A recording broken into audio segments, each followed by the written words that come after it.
Hello everyone, welcome to the Shiksha Zone. जैसा कि आप सबको पता है कि आपका सीटेट का जो पेपर है वो 20 अगस्त को होने वाला है और सीटेट की प्रिपरेशन आप लोगों की जोरों शोरों से चल रही है। अगर आप लोगों ने सीटेट का फॉर्म भरा है और अभी तक भी अगर आप लोगों ने अपने प्रिपरेशन को स्टार्ट नहीं किया है या फिर बहुत ही शॉर्ट नोट्स और बहुत ही शॉर्ट ऐसी वीडियोस चाहते हैं कि आप अपनी सीटेट की प्रिपरेशन को बहुत ही ज्यादा अच्छा कर सके और इतने कम टाइम में इन 4-5 दिनों के अंदर किस तरीके से अच्छे मार्क ला सकते हैं, इसके लिए मैं आप लोगों के लिए जो है वो अपने हैंड रिटन नोट्स जो है वो आप लोगों के साथ में शेयर कर रही हूँ। आज की हमारी जो वीडियो है वो सीडीपी की है, सीडीपी के 4th वीडियो है। इससे पहले कि अगर आप लोगों ने वीडियो नहीं देखी है तो सबसे पहले आप उन वीडियोस को देखिए, उसके बाद में मेरी आज की जो वीडियो है वो देखिए, जो आप लोगों के लिए बहुत ज्यादा हेल्पफुल होने वाली है। अगर आप लोगों की बहुत कम प्रिपरेशन है तो भी आप अपनी सिर्फ इन वीडियोज को देखकर ही बहुत ही अच्छे मार्क जो है वो गेन कर सकते हैं। तो चलिए बिना किसी देरी के अपने वीडियो स्टार्ट करते हैं। जैसा कि मैंने आप लोगों को बताया कि हमारे इस चैनल पे हम सीटेट के लिए सीडीपी की प्रिपरेशन कर रहे हैं। आज की वीडियो में मैं आप लोगों के साथ में चिल्ड्रन विथ डिसेबिलिटीज, देखिए मानव जो होता है या ह्यूमन बीइंग जो होता है उसके अंदर, या बच्चा जो होता है उसके अंदर कुछ ना कुछ डिसेबिलिटीज होती है। बच्चा जो होता है उसमें किस तरीके की डिसेबिलिटीज होती है, जैसे कि उसके अंदर कॉग्निटिव तरीके की से हो सकती है, यानी संज्ञानात्मक हो सकती है। दूसरी हमारी जो होती है वो सोशल हो सकती है, इमोशनल हो सकती है, बिहेवियरल हो सकती है। तीसरी हमारी जो डिसेबिलिटी जो होती है वो लैंग्वेज से रिगार्डिंग हो सकती है और कम्युनिकेशन से रिगार्डिंग, यानी कि बच्चा जो है वो भाषा और बातचीत में किस तरीके से उसके अंदर हो सकती है डिसेबिलिटी। अगली हमारी जो डिसेबिलिटी है वो होती है ऑर्थोपॉडिकल होती है, यानी कि हड्डियों और अस्थियों से संबंधित जो डिसेबिलिटी होती है। उसके बाद में आता है विजुअल जो बच्चे होते हैं, विजुअली इम्पायर्ड, यानी कि जो देखने में दृष्टि बाधित होते हैं। अगला आता है हमारी हियरिंग डिसेबिलिटीज, जो सुनने से रिगार्डिंग होती है। और उसके आगे वाला आता है फिजिकल, यानी शारीरिक होती है। देखिए इतनी सारी जो डिसेबिलिटीज होती है वो बच्चे के अंदर होती है, लेकिन जब हम सीडीपी पढ़ते हैं तो सीडीपी के अंदर हम लोगों को इन सारी की सारी जो डिसेबिलिटीज है उसको कुछ अलग नाम दिए गए हैं। तो हमारे एग्जाम में उन अलग नामों को लेकर ही कुछ जो है वो पेपर में क्वेश्चन पूछे जाते हैं। तो चलिए सबसे पहले मैं आप लोगों के साथ में कुछ डिसेबिलिटीज डिस्कस करती हूँ। देखिए सबसे पहला आता है डिसलेक्सिया। डिसलेक्सिया वो है जिसमें बच्चे को रीडिंग से रिगार्डिंग का मतलब है बच्चे को पढ़ने में दिक्कत होती है, यानी कि वो हर चीज को उल्टा पढ़ सकता है। जैसे वो बी को डी पढ़ सकता है, 6 को बच्चा 9 पढ़ सकता है, 71 को 17। इसी तरीके से वो मैथ्स में, इंग्लिश में हर वर्ड को उल्टा पढ़ सकता है। या फिर उसको पढ़ने में कुछ ना कुछ दिक्कत होती है, यानी कि अगर आप लोगों से क्वेश्चन पूछा जाए कि बच्चा जो है वो पढ़ने में दिक्कत उसको महसूस हो रही है, या फिर अगर इसके रिगार्डिंग कुछ ऐसा क्वेश्चन पूछ लिया जाए कि उस क्वेश्चन के कॉन्टेक्स्ट में बताया जा रहा है कि बच्चा जो है वो पढ़ने में दिक्कत आ रही है उसको, तो उस बच्चे को किस तरीके से डिसेबिलिटी होगी, तो उसको डिसलेक्सिया होगा। दूसरा अगर हम देखें तो बच्चे में किस तरीके की डिसेबिलिटीज होती है, तो देखिए दूसरा जो होता है वो आता है डिसकैलकुलिया। देखिए यहाँ पे लिखा हुआ है कैलकुलिया का मतलब ही होता है कैलकुलेशन से रिगार्डिंग, यानी कि जो मैथ्स से रिगार्डिंग, यानी गणित से संबंधित जो भी प्रॉब्लम होती है वो बच्चा नहीं कर पाता है, तो उसको डिसकैलकुलिया बोला जाता है।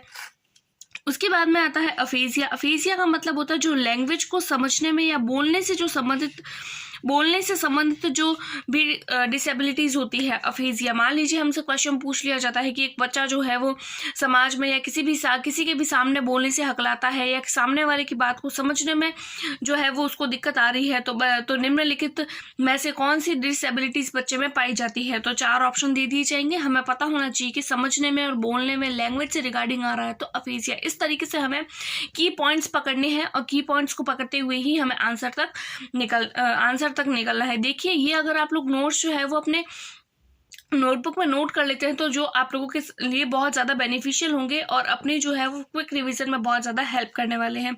अगली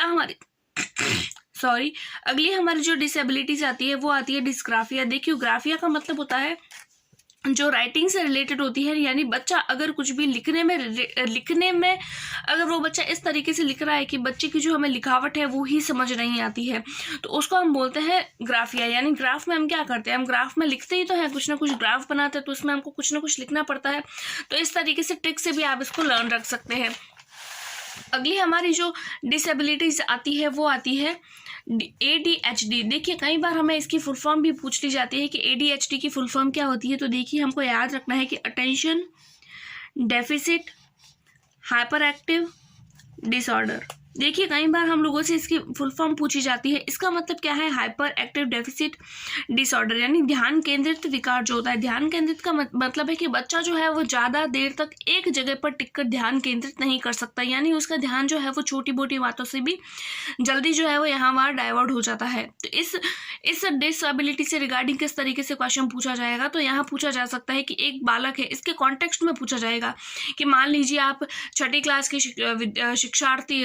शिक्षक है और आप लोगों की कक्षा में एक बालक है। वो बालक जो है वो बार बार आप जब पढ़ाते हैं तो बार बार यहाँ वहाँ की बातों में उसका ध्यान चला जाता है, या यहाँ वहाँ की बातों में वो ज़्यादा जो है वो अट्रैक्ट हो जाता है। तो निम्न में से किस तरीके की डिसेबिलिटी बच्चे में हो सकती है? तो उसमें हमें पता होना चाहिए कि बच्चे जो है उसके अंदर ADHD नामक की जो है वो बीमारी, यानी कि वो ध्यान केंद्रित नहीं कर पा रहा है, वो बहुत ज़्यादा एक्टिव है, वो बहुत ही ज़्यादा जो है वो अपने आप पे कंट्रोल नहीं कर पा रहा है, अपने माइंड पे, कि वो यहाँ वहाँ की बातों में अधिक ध्यान देता है, ज़्यादा ध्यान देता है। अगला जो आता है वो ऑटिज्म। देखिए ऑटिज्म का मतलब क्या होता है?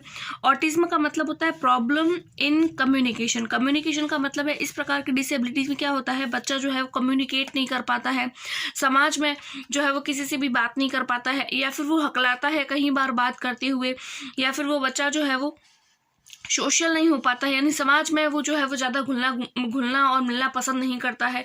अगर वो किसी भी समाज में जाता है या किसी से भी बातचीत करता है तो वो हकलाने लग जाता है, वो कुछ भी तरीके से मतलब वो कम्युनिकेट नहीं कर पाता है।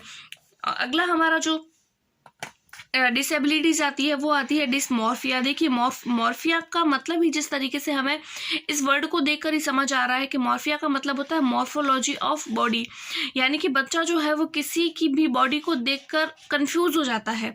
यानी कि बच्चा अगर किसी को भी देखता है तो वो एक भ्रम में पड़ जाता है, उसको एक तरीके का शारीरिक भ्रम हो जाता है। जैसे कि मान लीजिए कि जब बच्चा छोटा होता है तो उस बच्चे को हमने बताया कुत्ते को, तो कुत्ते को देख कर उसको समझ में आ गया कि हाँ कुत्ते की पूंछ होती है, उसके कान होते हैं, 2 हाथ मतलब पैर होते हैं 4। तो जब उसने बिल्ली को देखा तो उसको लगा कि बिल्ली ही कुत्ता है, तो वो दोनों को एक जैसा समझने लग जाता है। देखिए छोटे बच्चों में तो ये बात कॉमन होती है कि वो कुत्ते को बिल्ली, बिल्ली को कुत्ता समझने लगता है। लेकिन डिसमॉर्फिया एक ऐसी बीमारी है जिसमें बच्चा जिस उम्र में उसको अंतर समझ आ जाना चाहिए उस एज तक भी वो इस चीज़ को नहीं समझ पाता है।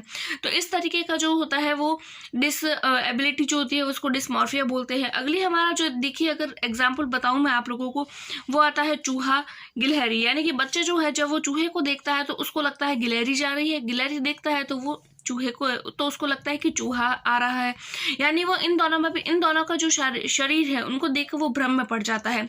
तो देखिए ये वो डिसेबिलिटीज है जो मैक्सिमम टाइम सीटेट के एग्जाम में रिपीटेटिवली पूछी जाती है। यानी सारी की सारी जो डिसेबिलिटीज मैंने अभी आप लोगों को बताई है यही मैक्सिमम टाइम पूछी जाती है। अगर आप लोग सिर्फ ये 6-7 डिसेबिलिटीज पढ़ लेते हैं तो आप 100% सीटेट में बहुत अच्छा स्कोर कर पाएंगे। आई होप आपको मेरी वीडियो पसंद आई होगी। Subscribe for more and thanks for watching.